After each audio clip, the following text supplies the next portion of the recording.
We are back here on the Analytical Iowan podcast. It is Wednesday, November 26th, as you are listening to this, and it is the day before Thanksgiving. So if you are out traveling, I hope you have a safe trip to wherever you are going for the holiday. I hope you enjoy the holiday. And if you're listening to me while you are driving, well, thank you for taking me along with you. Um, I know you could pick probably any podcast to listen to while you are out traveling, but I'm glad you chose mine. Now, let's get into it. Of course, we've got a lot to talk about when it comes to news and politics, even though it's the lead up to a holiday. There's always shit to talk about. This administration is uh, good at keeping things going and not being boring. I miss boring politics. I miss back when, the biggest scandal in politics was, oh my God, Barack Obama wore a tan colored suit, and how awful that was. Of course, he could have worn a regular suit and they would have found a reason to complain. But when that was the worst scandal we had, that was pretty mild. Going back even farther, with what Bill Clinton did in the Oval Office with Monica Lewinsky. Um, that still was it wasn't as horrible as anything we're seeing now. They treated it as such, but we didn't have nearly the problems back in those days politically than we do now. Politics were boring, and I miss boring politics. Sure, it would make doing what I do a lot harder, but you know, I would prefer that over these interesting times we are currently in. Now, yesterday, Donald Trump did the official turkey pardon that they do yearly for Thanksgiving. Every year the president pardons a couple of turkeys, says, okay, I'm going to pardon you, and you're not going to be eaten this year, or whatever. It's a photo op, and it's kind of silly. Normally, I wouldn't care. Um, because it's just one of those weird traditions that we do, and it doesn't really matter it does to some people, but it's not, in the grand scheme of things, it doesn't matter overall. It's just a quirky tradition. But of course, Donald Trump never being the one to let somebody or something else take the limelight, even when he is doing this turkey pardon, um, he had to make it a chance to go on the attack. And as we've been talking about his declining health and everything else, what did he take the opportunity to do? Well, he turned it on Joe Biden, talking about how last year Joe Biden's pardons of the turkeys were invalid because they used an auto pen. Well, first of all, like I said, it's a quirky little tradition, right? The turkeys aren't really accused of any crimes. This isn't an official presidential pardon as far as, you know, anything other than, hey, you know what? By designation of the president, we're not going to eat you, right? It's symbolic in nature, trying to say that Joe Biden didn't have the authority to pardon them or that the pardons of those turkeys were invalid just because there was they have accused Joe Biden of using the auto pen. Doesn't mean anything, but Donald Trump couldn't be bothered to deal with any of the facts. He had to make it an attack point, right? And then he also said, now the two turkeys, they named Gobble and Waddle, which sounds like the names you would come up with if you asked, a kid to come up with the names for the turkeys. But he said he almost called them Chuck and Nancy, but he couldn't see himself ever pardoning those two. Going again after two of his political opponents, Chuck Schumer and Nancy Pelosi. Now, in Donald Trump's mind, Schumer and Pelosi are, hardened criminals, and they deserve to be punished. But for what crime? Opposing Donald Trump.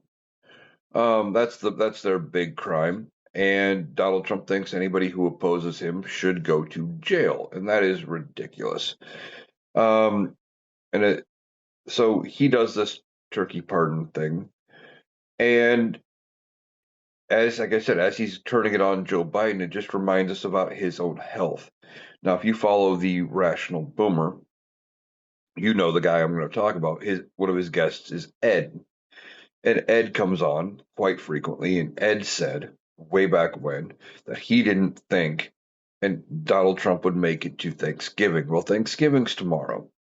And if this comes up and it happens in the next day or so, not that I'm advocating for something bad necessarily to happen to Donald Trump, um, but as I believe it was Mark Twain said, I'll never advocate for somebody's death, but there are some obituaries I would love to read.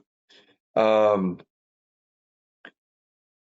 he says Donald Trump won't make it to November now, or to Thanksgiving. I think he's going to make it to Thanksgiving, but I don't know about Christmas, and I don't know if he's going to make it to the end of 2026. But his health gets brought up quite a bit, and that's one of the things he was attacking Joe Biden for with this auto pen story. He brings it back up, but that makes us think about Donald Trump's own health, right? And Donald Trump's health is not in the best of shape. He's been videoed and recorded numerous times where he's not lifting his one leg. I think it's his right leg where it looks like he's dragging it. And I've talked about it before. That is one of the signs that you have had a stroke at some point is it can throw your balance off where you're not able to lift your foot fully and land with the heel like you're supposed to. So you just kind of drag the foot along. Um, Beyond that, he's got his inability to walk a straight line anymore. He wanders and he looks drunk if you watch him try to walk a straight line. If I walked a straight line or straight-ish line with as big of a weave as he puts through on it, I would be, if I was in public, probably detained and checked for public intox. But he gets a pass because he's the president of the United States. So Donald Trump is not in the best of health, right? We've been talking about this. And he's already been to Walter Reed twice for yearly physicals. Once in, I think it was April and once in October, which is again reason why people are suspecting his health is not doing that great. And it's going to get worse as the pressure mounts. I mean, when he went to Walter Reed in October, he talked about having an MRI, and he has come out since then, says he has no idea what they were looking at with the MRI, but his images were perfect. How do you know they're perfect if you didn't know what they were looking at? Did they tell you? Or did you just assume? He probably assumed. Or he's just straight lying. Donald Trump likes to lie about his physical condition and his health. If you ask him, he is 6'3", 250 pounds. He's more like 5'10" and about 300, maybe 325, somewhere in there. He is not in great shape. But he would have you believe it. And we don't see him out in public nearly as much as we used to. Um, he's staying more hidden. You see him departing Air Force One. He's taking his time, walking very slow, and that is another sign of potentially having strokes or other forms of issues like dementia because your balance is off. And he's taking his time going down the stairs, being very careful, very slow, very deliberate. He's even talked about it, how he was been told to take it slow or he might fall. Not exactly the peak of physical condition that he would have us believe that he is, right? So Donald Trump is not in good health. And the added stress of everything going on is going to get to him. Now, what stresses does he have? Well, he's got um, the fact that his own party is revolting around him. There have been several discharge petitions, too, I think, and they're working on a third. Um, to go around Speaker of the House Mike Johnson. And when it comes to it, his party is not willing to back him nearly as hard as they were before. Look what they did with the Epstein files. And that's another stressor he's got in his life that is going to be haunting him. it took Democrats putting the pressure on Republicans of having to answer a vote on the floor and get their name out in public of saying, yes, I want to keep the Epstein files hidden, so I'm voting no on releasing them. Once Democrats successfully put that pressure on, sure, Donald Trump came out and said, yeah, go ahead and vote for it. That was just him trying to get ahead of the story and trying to make it sound like he was on board the whole time, so he didn't have uh, as big of blowback when the Republicans turned on him. He was trying to look like a genius, and of course he's not. But he went ahead and he said, "Go ahead and vote for it." Well, they did. They voted on it 427 to 1 in the House, and they passed it within hours unanimously in the Senate. And Donald Trump was hoping it'd pass the House, it would hit the Senate, and it would stall there for a couple of months. He was hoping to buy himself some time that he could figure out a way out of this Epstein problem. He wants it to go away.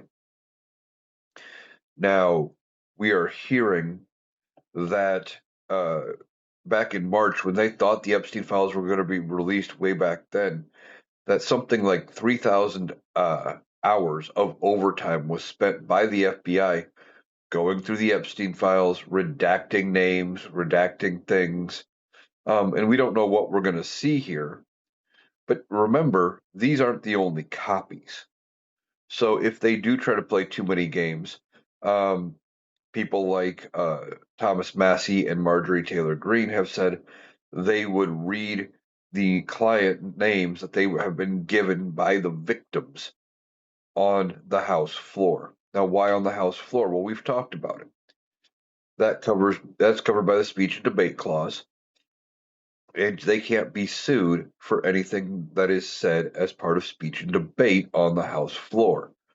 So they can say pretty much whatever they want. That is how Marjorie Taylor Greene got away with putting up pictures of Hunter Biden. Uh, that if anybody else had posted them out somewhere on the internet, it would have been considered revenge porn or something like that. And she gets away with it because she's on the House floor. She doesn't know the meaning of the word decorum, but um, the Republicans had turned on Donald Trump with this vote, and then they turned again on one to pass, or there's going to be a vote. I don't know if it has happened yet on this piece of legislation to restore collective bargaining and force Donald Trump and admit that the government must deal with federal unions, despite the fact that the courts have said that executive order basically is illegal. If by passing a law around it, it just reinforces it.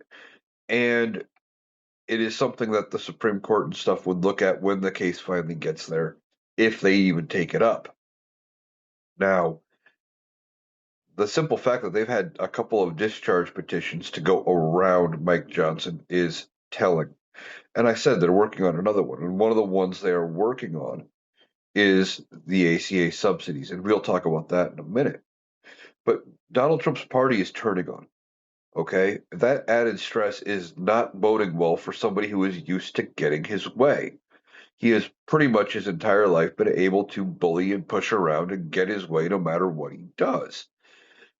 Um, and when it comes to politics, for the most part, he has been able to bully his own party.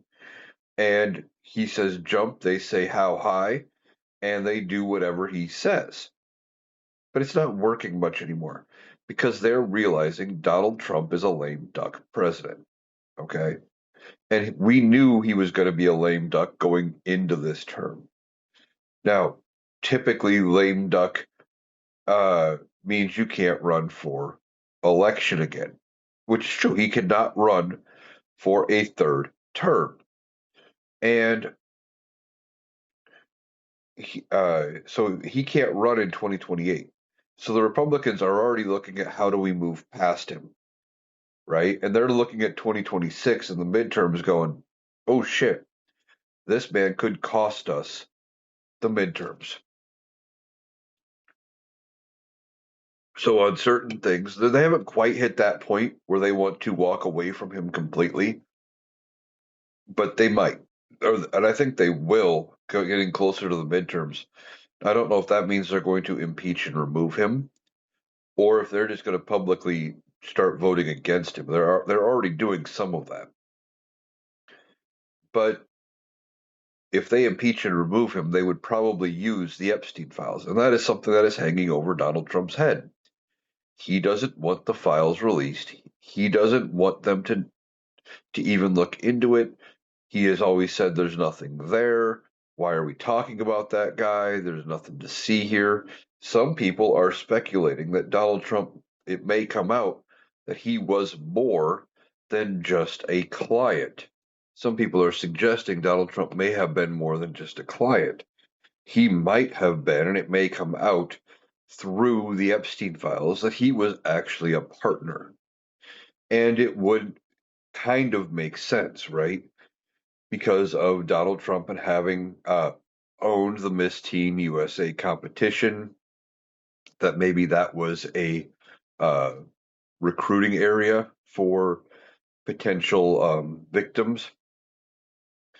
And we know Donald Trump has no problem walking in on underage girls changing. He talked about when he owned the Miss Teen USA competition, he said, well, that's one of the perks of being the owner, right? You can walk in on them while they're changing and nobody can say a word because you own the pageant. It's entirely possible that it may come out that he was one of the partners in this. And Donald Trump wouldn't survive politically being connected to Epstein in that way. I mean, if there's even one photo or one bit of evidence that connects Donald Trump to Epstein as being a client, it may be enough to take him down politically.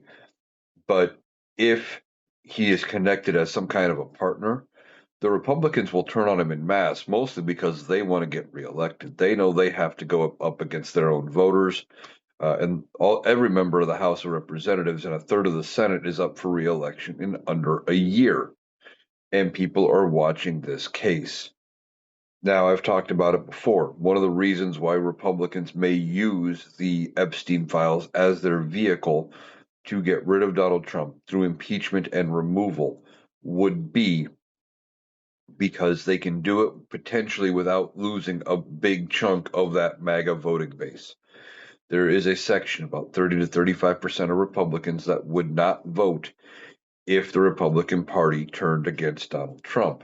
However, this is also one of the most vocal groups that want the release of the Epstein files because they can't tolerate anything like that has happened to children. And they are convinced, though, that it is only going to be Democrats in those files.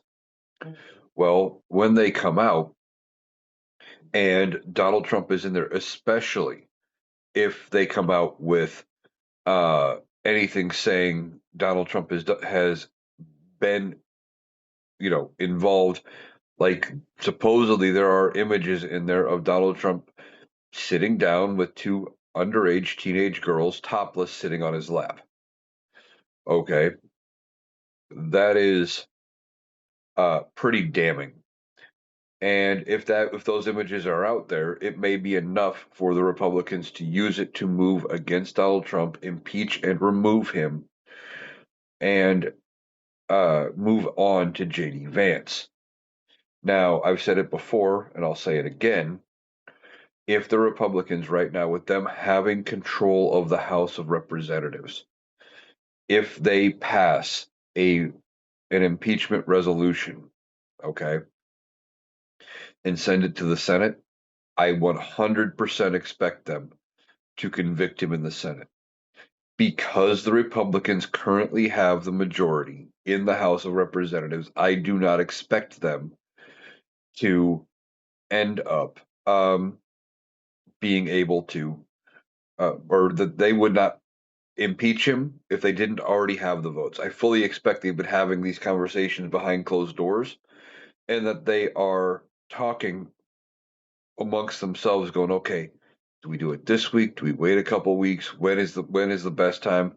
Is there enough damning things out there now, or do we wait and see if something else drops out of the Epstein files first, or do we see if he actually releases it or whatever? Now, Pam Bondi, the Attorney General, is on the clock for releasing these files. She has about um, 20 days, I think, 23 days, something like that, to release it based on when it passed.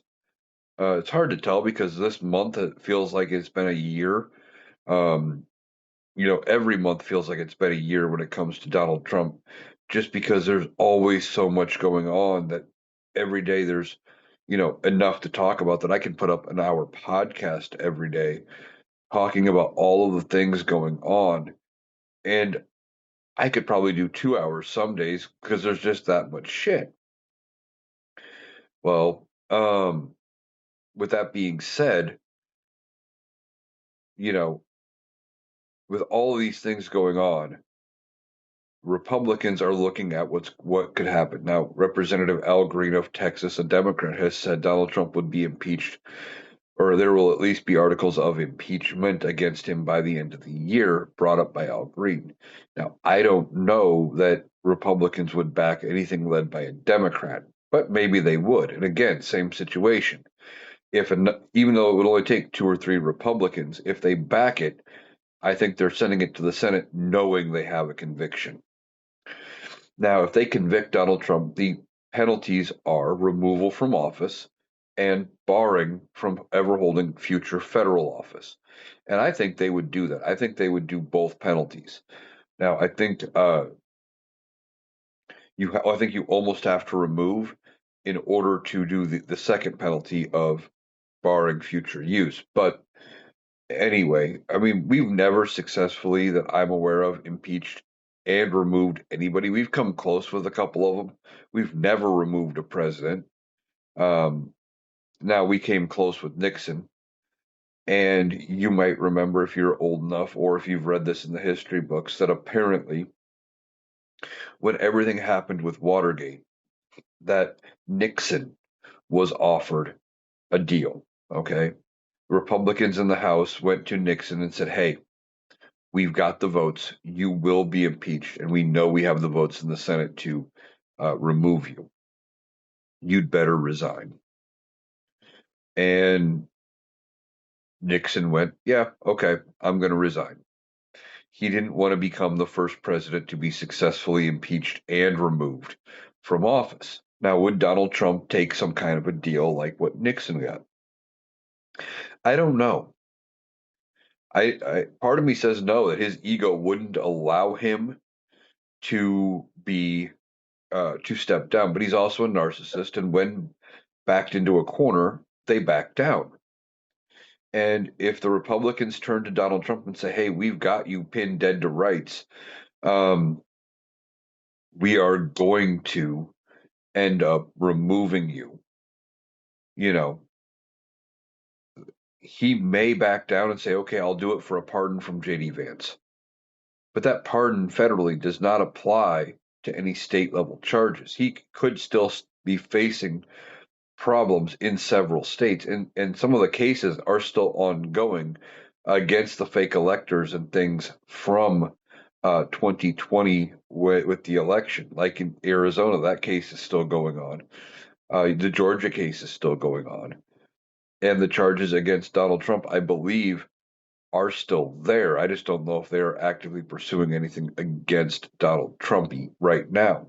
I don't think they dropped those charges. So even though he may get off on federal charges, there's still ways to go after him. But Donald Trump would think he's smart enough to figure out a way out of that. And, well, he would probably try to argue, "Well, I was pardoned federally. That should apply," even though it never has and never will. Um, he may end up trying it. That if they offer him the right deal, he may take it. Now, uh, Donald Trump is weak, and he is getting weaker by the day. And I was talking earlier about these ACA subsidies. Earlier this week, Donald Trump was supposed to unveil his health care plan, right?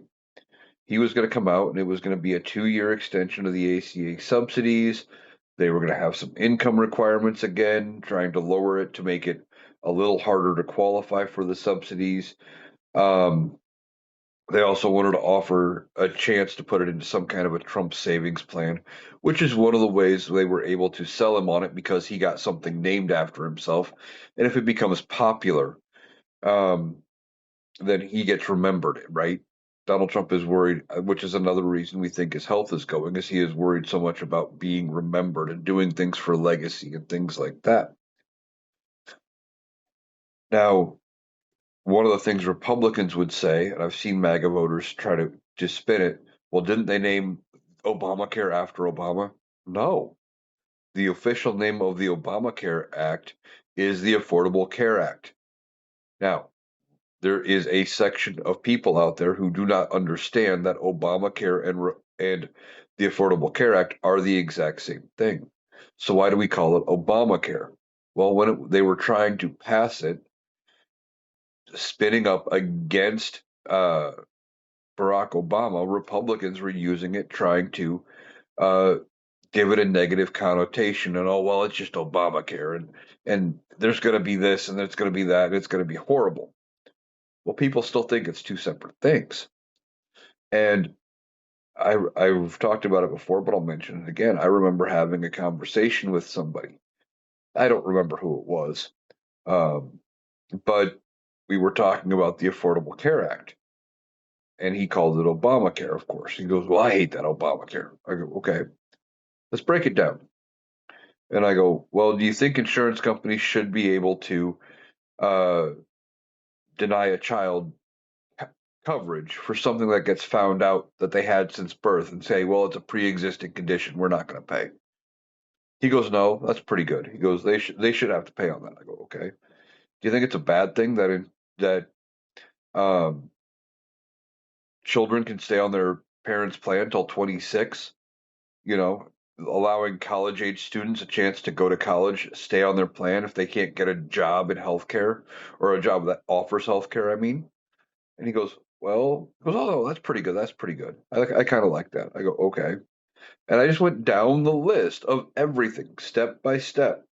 And everything I brought up, he went, "Yeah, I like that." Okay. So he couldn't tell me what he didn't like about the Obamacare part other than it was named after Obama. And that's where Republicans were able to win on that. They were able to message it well enough. And Donald Trump would love to have something in regards to Obamacare uh, renamed to him, which is why I've said if they put a provision in the of whatever extension they do of the Affordable Care Act subsidies, if they do one, and just say, hey, we're going to call it Trump Care from now on, then he would probably vote to pass it. Why? Because Donald Trump ultimately is a narcissist and he worries about things being named after him and he wants positive connotation and all of that. And he wants a win. But he's not going to get many more of those wins. They are going to start losing. Now, Donald Trump backed off his plan. And I talked earlier that the Republicans are looking at potentially siding with all Democrats and using a discharge petition to bring up ACA subsidy vote. And they may do that. Um, we're also hearing that after the resignation of Marjorie Taylor Greene, that, you know, she's just one crack in the dam, right? Well, we are hearing that Mike Johnson has been told by several members of his own party that if he tries to block or if they don't pass Affordable Care Act subsidies and they are allowed to expire, that there will be more resignations coming. So I think ultimately they are going to pass something, and I would expect it would be this bipartisan agreement that would grant 2-year extension of the ACA subsidies. Why 2 years? Well, because then it is covered for all of 26 and all of 2027, which gives lawmakers 2 years to figure out something and pass something to extend it through the 2028 election cycle, which means Republicans are at least thinking that they would not have to answer questions about the ACA subsidies during the midterm election run. Because we're coming up to primary season, right? First primary is about 4 months away. And if they're not going to support the ACA subsidies, etc., they're going to have a problem getting reelected. Now, if the Republican Party does turn on Donald Trump and they start mass resigning, you could see something that I don't know if it has ever happened before. The House of Representatives has been such a thin and narrow majority that it is entirely possible, depending on the timing of the resignations, that Democrats could regain control of the House. How? Well, let's look at it. There's 219 Republicans right now to 213 Democrats. Okay. That looks like a big margin. That's 6 seats. But that's pretty small in comparison. All things considered, there are 3 vacancies right now. Well, there is the special election in Tennessee. Okay. On Tuesday. We're talking 5 days from now. And according to polling, the Republican candidate is only leading the Democrat by 2 percentage points, which is within the margin of error in a what was considered a safe Republican district. Okay. If that seat flips, and let's just say for the sake of argument that it does, that brings it up to 214 Democrats. Okay. You have a runoff election in Texas coming up, I believe, in January. Both candidates in that runoff are Democrats. Okay, Democrat guaranteed to pick up that seat. That brings us up to 215. Then you have the special election to fill Mickey Sherrill's seat in uh, New Jersey, also a safe Democratic district. Probably going to go blue. Okay, that brings us to 216 to 219. That's a 3 seat majority. Three. That is ridiculous. They could lose 2 votes and nothing would pass, right? And that is ridiculous. But then come January 5th, Marjorie Taylor Greene is resigning from Congress, and she has scoffed at the idea of revoking her resignation and staying to the end of her term. They've asked her, and she says, "Haven't I suffered enough?" Because the suffering she is talking about is the same thing she used to do to other people. The partisan attacks and calling her, Donald Trump has called her a traitor and called her Marjorie Taylor Brown and all of the vicious personal attacks that he has lobbed her way because she is standing up against him for on the Epstein files mostly. And she keeps trying to come out more and more moderate. Now, a lot of people are thinking she is going to make a run for something statewide in Georgia, whether it's Senate, whether it is governor. She may try. I don't think she wins. I don't think she has redeemed herself far enough that that happens. But um, that being said, she's looking at potentially doing something like that. Well, she resigns come January 5th. And again, for the sake of argument, her seat, her district is pretty safely Republican. But for the sake of argument, let's say her district flips blue. And if her district flips, it sends a warning signals across the Republican Party that the blue tsunami we've been talking about will happen in the midterms. But if we pick up those other 3 seats I talked about and the seat that Marjorie Taylor Greene is going to vacate, that puts it to 217 Democrats. It would take just one more Republican to pass away, resign, hell, switch parties, anything that would either turn that seat blue or leave it vacant where there's a special election where a Democrat could potentially pick up a seat. And if that happens, that would put the Democrats at 218, enough for a majority. And the way the House rules are written, I looked into it a little deeper, and Mike Johnson would not be out automatically as Speaker of the House. He would not, because there's no rule that says the Speaker has to be a member of the majority party. However, there is a rule for vacating the chair. and it would take like 6, 7, 8, I don't know.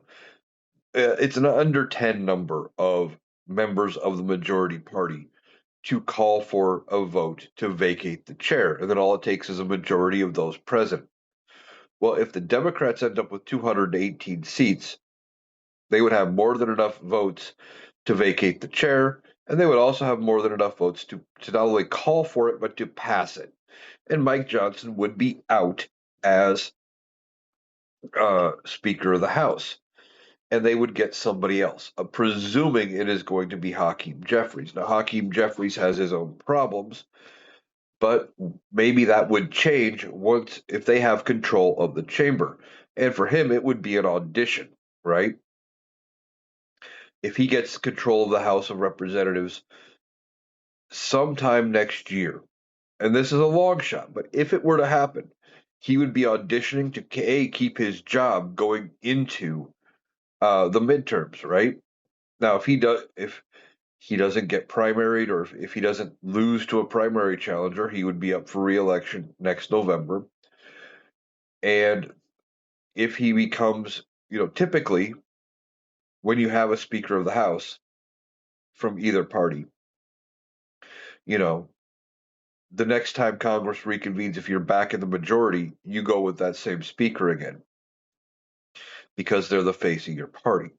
So he had better, if he does gain control of Congress between here and there, and he is Speaker, he'd better be doing a lot of things right as far as being Speaker if he wants to hold on to it. And I hope that if he fucks things up too bad, that the Democrats would say, no, we're going to go with somebody else for leadership after this term. Don't even run. And maybe he would, maybe he wouldn't. I don't know. At one time, I had thought Hakeem Jeffries was going to make not only a good speaker, but he could have made potentially a decent presidential candidate. Now I'm not so sure with how he has handled a lot of things and how he has dealt with being minority leader. He has taken a lot of his cues from Nancy Pelosi. He's blocked certain people from doing certain jobs in favor of older established politicians. Same thing with supporting Mamdani in the election. He didn't come out endorsing Mamdani until, days before the election because he knew if he didn't, he was probably not getting reelected at all.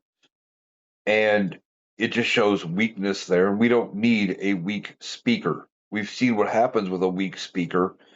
And, we just have to look at the tenure of both Kevin McCarthy and Mike Johnson. They are both fairly weak when it comes to being Speaker of the House. Now, uh, if there are mass resignations, though, look for Democrats to be pushing to do pickups, okay? If they can pick up the House, it is easier, even if they flip seats, right? It is automatically easier for them if they are incumbents to get reelected, even in uh, red districts, right?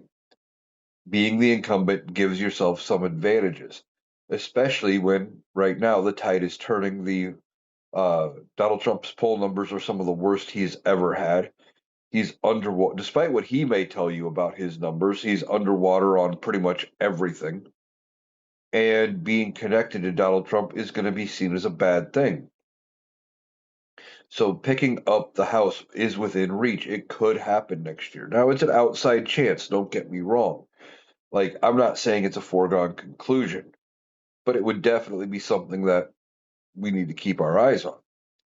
Now, Donald Trump is going to be worried about losing the House of Representatives. Why? Because if they flip the House mid-session, right, Democrats are back in control, fully expect there to be articles of impeachment drawn up and passed because all it takes is a majority. And I think all Democrats would agree to go along with getting rid of Donald Trump. The question becomes, as we were talking about earlier, do the Republicans go along with it? And they may. And they may try to move on to J.D. Vance.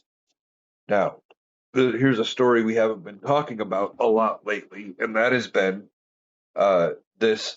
story of JD Vance and Erica Kirk. There is speculation that there is more there than just friendship. Why? Well, several weeks ago, JD Vance was at um, an event held by Turning Point USA, the uh, group started by Erica Kirk's late husband, and she introduced him. He comes out on stage, and they share a hug on stage that looked way more than friendly. His hands were on her hips. She was running her fingers through the hair on the back of his head, which, I know I'm a bald guy. I don't know much about. But anyway, um, it looked way more than just a simple hug of a friend. I've got multiple female friends, multiple women that are my friends, and I've never hugged any of them like that, ever. And it would feel awkward if we did. But beyond that, there has been some speculation that apparently Usha Vance has been seen at least once or twice out in public not wearing her wedding ring, leading people to wonder if there's trouble between them. And it wouldn't surprise me if JD Vance ends up divorcing his wife, Usha Vance, uh, to move on to maybe Erica Kirk. Now, it's speculation, but it wouldn't surprise me because that would fit the MO. Mm, You know, Usha Vance had to feel very out of place at the RNC last year when they are announcing her husband to be the vice presidential candidate around signs and rally at a rally and where there are signs up all over the place talking about mass deportations, right? She would be one of the people that at least a segment of the MAGA base would not like, based on nothing more than where she's from. I believe, yeah, she is Indian, I believe, but um, I'm not 100% sure on that. Um, but she's from, that area of Asia. And uh, anyway, now there's speculation that he may move on to Erica Kirk. Okay, it's entirely possible. Well, Erica Kirk comes out and she has publicly said that when it comes to 2028, right now, she would endorse JD Vance. We are 3 years away from the election. Most of the time, you do not come out this early and announce you are going to run for election this early. Now, it makes sense for it to be JD Vance, though, right? With him being the heir apparent, he is the sitting vice president. Like, that makes sense.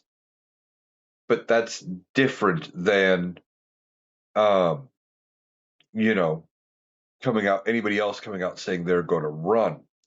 But the fact that she's already talking about potentially endorsing him, you add the weird hug, Usha Vance not wearing her ring. There's just so many things going on there that it wouldn't surprise me if something happens. Usha Vance ends up not being married to JD, and between here and 2028, JD ends up marrying Erica Kirk.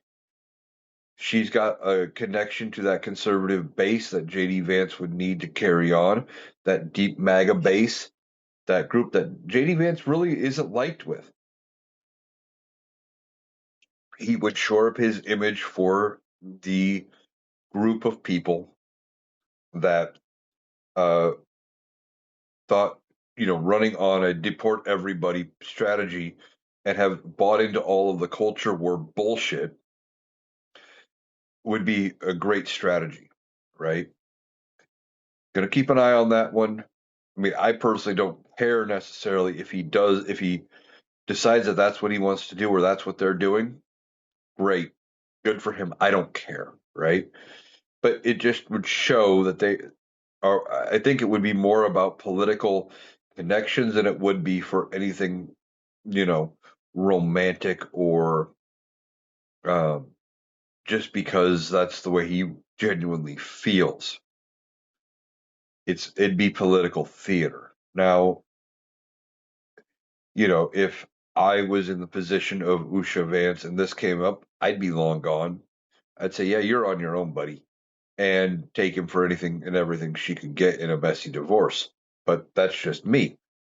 We'll see how that plays out and if he does end up going forward.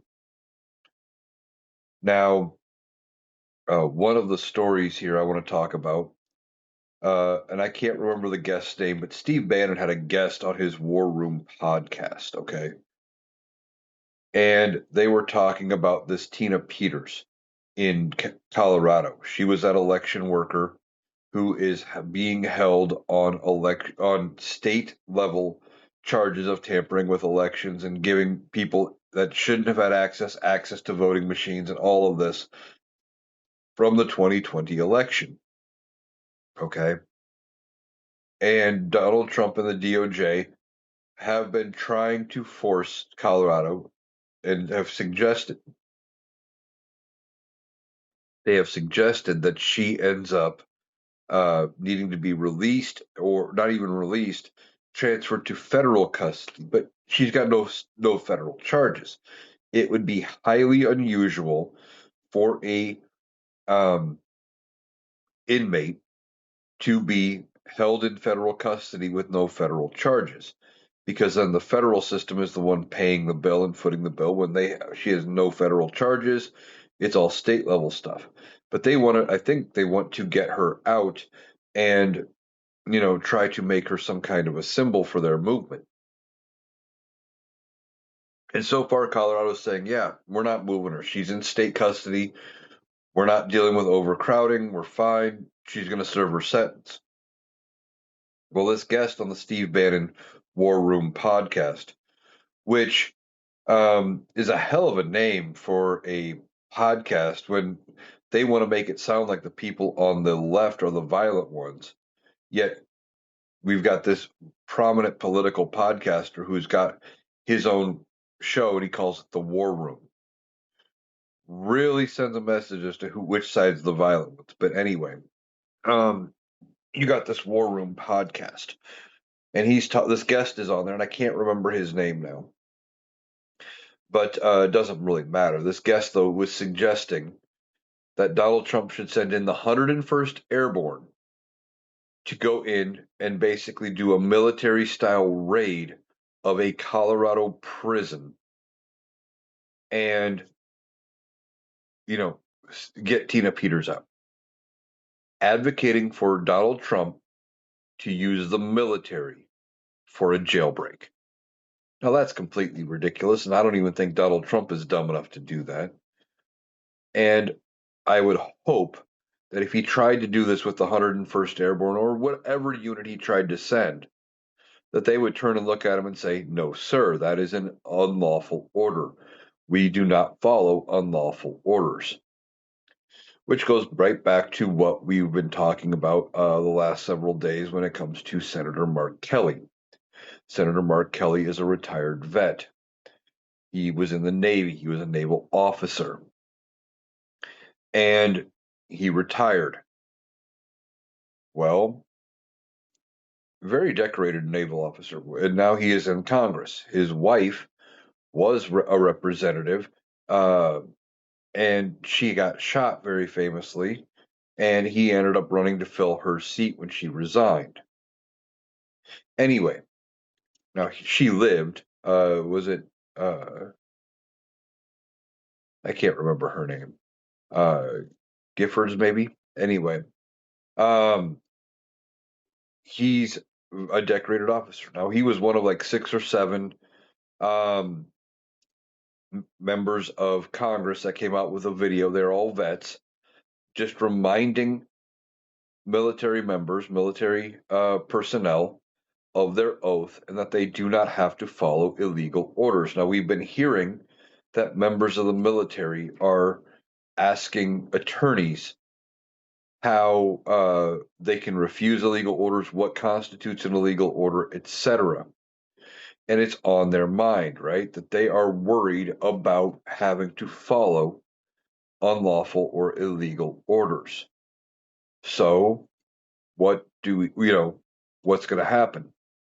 Well, the Pentagon is talking about recalling uh, Senator Kelly to active service because you can apparently, if you were an officer, they can do that. They can recall you for at some point, and they want to try to court-martial him on uh, charges of sedition for going against the president of the United States. Problem is, if they were to do anything like that, the members of the court-martial, for lack of a better word, jury, uh, board, whatever term you use for it, are all going to be military personnel, all who have taken the exact same oath Mark Kelly was talking about in the video, and the one where he says you do not have to follow illegal orders. Now, effectively, the wording is something about you would follow all lawful orders, something like that. I don't know the exact wording of that oath. And even Donald Trump took to social media and he showed a plaque outside the Naval Academy. And on the plaque, it said something about we will follow all lawful orders or refuse unlawful orders. One of the two. It was phrased one of the two ways. I don't remember now. Doesn't matter entirely how it's phrased, but it proved Mark Kelly's point. It did not prove Donald Trump's point. And they want to try to make an example. And Senator Kelly's like, yeah, okay, go ahead and do it. I don't care. Bring me back. So we will see if the Pentagon ultimately does something, but this is just more intimidation. And this is just proving how desperate this administration is getting, trying to do any sort of a number of things um, to get people to bend to Donald Trump's will, and it's not working. All right, one of the last stories I want to talk about real quick is something came out, and apparently Donald Trump was talking about his ballroom project, where he was told it would be cheaper and quicker to build this ballroom if they tore down the East Wing than to build it and connect it and do it the way he initially said, which was to do it connecting, where all it would be like a walkway that would be connected to the East Wing. Well, when he found out it was going to be supposedly cheaper and quicker to tear down the East Wing to make room for the ballroom, he opted for that, but he knew it would take public backlash. Apparently, there was a conversation where he was talking with at least one person, and this has come out now that he suggested doing it under the cover of darkness. Can we do it at night? Because he knew there'd be public backlash.